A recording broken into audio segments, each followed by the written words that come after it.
Hi, my name is Ahil, and I suffer from BPD, borderline personality disorder. I've never really made a YouTube video before, but at the current stage of my life that I'm at, I felt compelled to speak out about my disorder and the day-to-day struggles that come with it. But first, I should give a bit of background information. BPD, borderline personality disorder, is a condition that plagues many. As its name suggests, it is a personality disorder characterized by extreme borderline styles of thinking. Those who suffer from this disorder feel sky-high emotions and an intense fear of abandonment. BPD is described as having no emotional skin, where even the softest tone shift or minor inconvenience can feel like a third-degree burn in the heart. As for how it develops, that really depends on person to person. Some studies have shown a genetic component, with certain genes causing affected individuals to have a predisposition for developing BPD, while in other cases it has been linked to childhood trauma. When we think of this type of development, we often imagine extremely dark backstories, but that's not always the case. I like to think I had a privileged childhood, not the absolute best, but not horrible. However, what remains true is that my upbringing did cause me to develop BPD. I was often ostracized for being different, not just in family circles, but also in school with peers. I can recall so many times I was told by people that they wouldn't like me for how I spoke, or that I need to minimize myself, my personality. What caused my main descent into this disorder, however, was chronic invalidation. Chronic invalidation is the repeated dismissal of a person's thoughts, feelings, and experiences.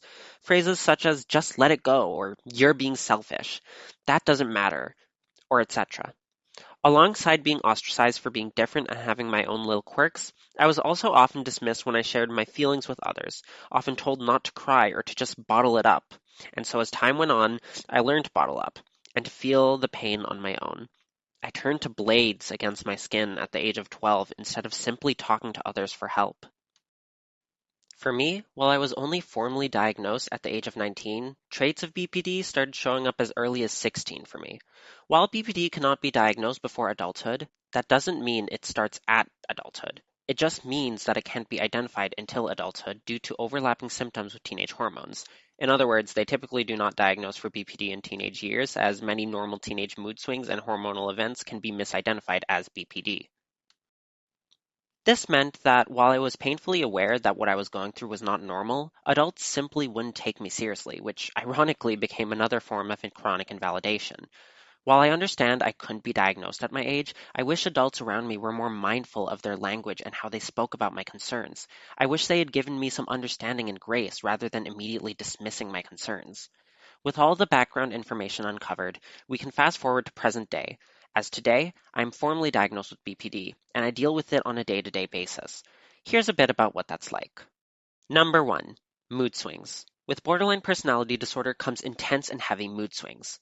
This is often where BPD is confused with bipolar disorder, with the main difference between the two being that BPD episodes last hours to days, where bipolar episodes can last weeks.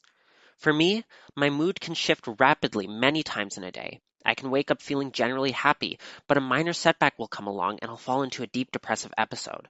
On the flip side, I could start a day feeling generally hopeless, but one tiny thing could happen and send me into sunshine and rainbows. These are described as depressive and euphoric episodes, depressive being the sad and euphoric being the happy. Obviously, I don't need to explain why depressive episodes get exhausting, but you may be wondering, how is euphoria a bad thing? The best way I can explain it is this. Imagine you have a battery that, instead of draining gradually and charging gradually, shoots up and down from 0% to 100% constantly. Even if you want your battery to be 100%, having a jump to 100% from nothing would cause the battery to overheat greatly and possibly explode. It's the same with euphoria. Even though it can feel great, it's not a sustainable sense of happiness. And when you eventually leave the euphoric state after another mood swing, the crash down to reality hurts. As a result, not only do I have to try picking myself up and out of depressive episodes, but I also have to calm myself down when I enter a euphoric episode, which can feel really buzz-killing and can even make me feel like I'm crazy. But for me, it's what keeps me safe and sound of mind. And just as moods come and go rapidly with BPD, so does my sense of self. In a single day, I can go from feeling like the most worthless person alive to thinking I'm the best and most beautiful thing to walk on this earth. And this can happen multiple times in the span of hours. Number 2. Fear of abandonment. With BPD comes an intense fear of abandonment, a deep-rooted and irrational fear of losing loved ones at a moment's notice or feeling forgotten and forsaken by others. For me, this often pops up in the form of memories. I will remember times I felt overlooked or forgotten, and my chest will start to hurt. I'll have to walk in circles trying to convince myself that it's not like that and that I wasn't being forgotten or overlooked on that day, but sometimes my mind wins that tug of war. This can also happen in day to day life for me. Sometimes I'll be in a group setting and feel as though I'm being completely overlooked or ignored, and I'll shut down completely, feeling entirely lonely even though I'm around multiple people. This is something I'm trying hard to work on, as I understand it's not fair for others for me to get so jealous or scornful easily. Number three, having a favorite person. A favorite person, or FP for short, is when a person with BPD forms an intense attachment to a person. This can be a friend, a coworker, a family member, a teacher, a romantic partner, or etc. Remember how I mentioned the intense mood shifts and fear of abandonment that come with BPD? Well, when you have a favorite person, those symptoms are amplified to extreme ends. Your entire mood starts to depend on that one person, and the slightest tone shift or change in behavior can either send you spiraling to hell or heaven. In my personal opinion, this is one of the most exhausting symptoms, if not the most exhausting symptom of BPD for everyone involved. When I had a favorite person, my day to day life was in complete chaos. Every waking moment was spent second guessing if my FP actually cared about me or not, and any slight indication of indifference or annoyance sent me to the darkest corners of my mind. The truth is, it wasn't fair. Not for me, or to the unfortunate soul who became my FP. It's not fair for me, for my entire self worth and emotional state, to rely on a single person, and it's not fair for my FP to have to shoulder the entire burden of my mental state. There's honestly so much more I could say about this disorder, and if this video miraculously does well, I may make a part two, but I want to say something important. BPD is often posed as an incurable disorder that you don't live with, but you survive with.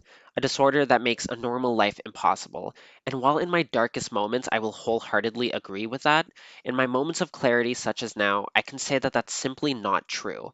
Though difficult, it is possible to live a fulfilling and happy life even with BPD.